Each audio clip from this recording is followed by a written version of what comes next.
साथियों नमस्कार। मैं योगेश शर्मा आप सभी साथियों का हार्दिक स्वागत अभिनंदन करता हूं आपके अपने YouTube channel commerce with me में। साथियों आज की ये क्लास अपनी स्पेशली ऑडिट के बारे में रहने वाली है, जो महत्वपूर्ण रहेगी जूनियर अकाउंटेंट के एग्जाम, इसके अलावा आरपीएससी फर्स्ट ग्रेड में भी इम्पोर्टेंट रहने वाली है। आज अपन बात करेंगे ऑडिट के बारे में, कुछ महत्वपूर्ण सेक्शंस धाराओं के ऊपर बात करेंगे। अच्छा, ये धाराएं दी कहाँ गई है?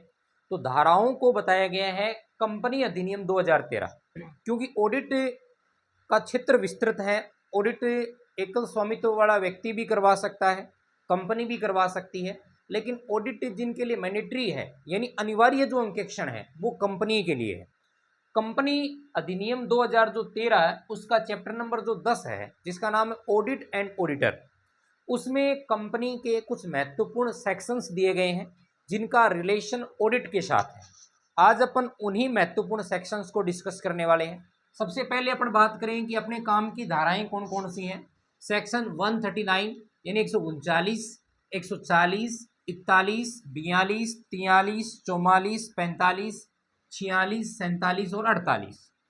139 में दे रखा है अंकेक्षक की नियुक्ति और प्रतिनियुक्ति, नियुक्ति व पुनः नियुक्ति, जिसको मैं बोल सकता हूं पुनः नियुक्ति, यानी ऑडिटर का अपॉइंटमेंट और रीअपॉइंटमेंट। रीअपॉइंटमेंट का मतलब हो गया एक बार ऑडिटर है उसको किसी कारणवश आपने पद से हटा दिया तो उसके बाद उसकी रीअपॉइंटमेंट है वो अपने इसमें पढ़ेंगे। 140 के अंतर्गत दे रखी है अंकेक्षक को पद से हटाना,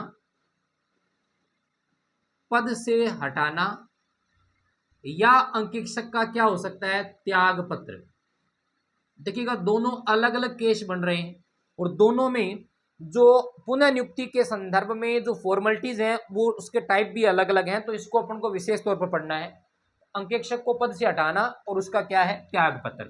सेक्शन 141 क्या है जिसको सबसे पहले अपन विस्तृत तौर पर पढ़ेंगे।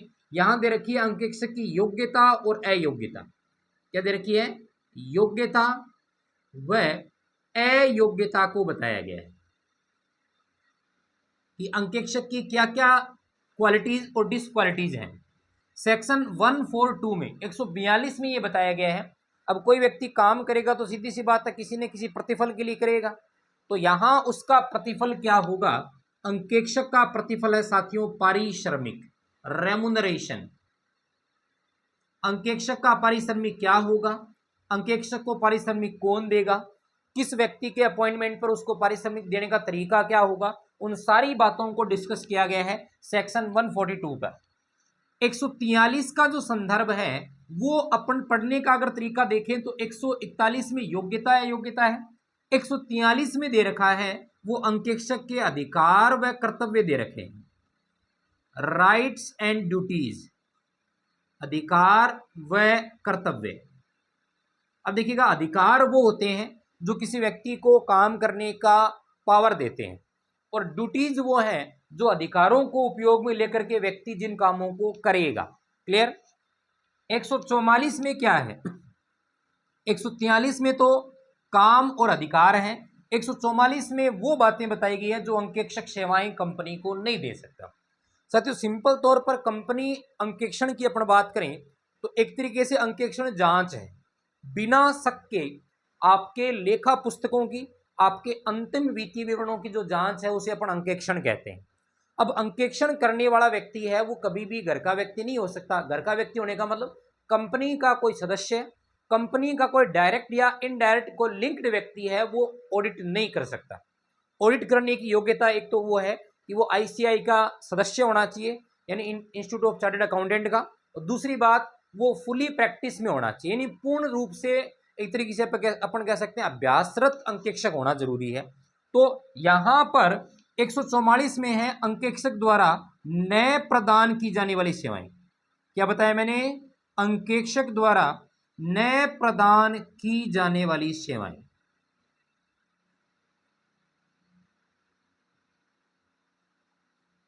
ऐसी सेवाएं जो अंकेक्षक उपलब्ध नहीं करवा सकता वो अंकेक्षक द्वारा नए प्रदान की जाने वाली सेवाएं होंगी। साथियों 145 क्या है? मोस्ट इंपॉर्टेंट चीज है। सारा काम हम किस लिए कर रहे हैं कि अंकेक्षक अपनी राय व्यक्त करे, अपनी रिपोर्ट दे। तो अंकेक्षक की जो राय है वो रिपोर्ट अपनी प्रस्तुत करेगा किसमें, रिपोर्ट में।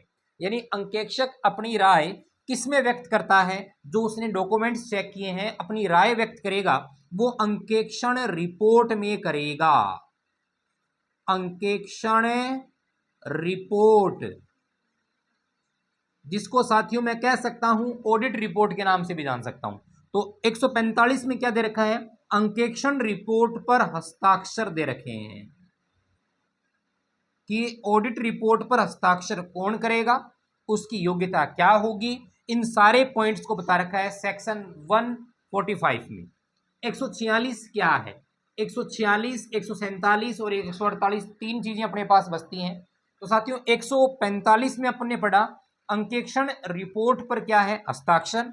144 में क्या है, अंकेक्षक द्वारा नए प्रदान की जाने वाली सेवाएं, ऐसी सेवाएं जो अंकेक्षक प्रदान नहीं कर सकता। 143 के संदर्भ में क्या है, 143 में दे रखे हैं अंकेक्षक के अधिकार और कर्तव्य। 142 में अपने पास क्या है, अंकेक्षक का पारिश्रमिक। 141 में अंकेक्षक की योग्यता और अयोग्यता।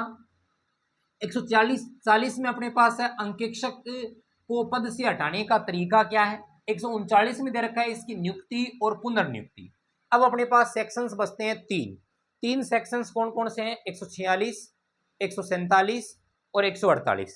148 की सबसे पहले मैं बात करता हूं साथियों। 148 इन दोनों से अलग है, या मैं ये कहूं बाकी की सारी धाराओं से अलग है। कैसे, 148 में बताया गया है लागत अंकेक्षण को, लागत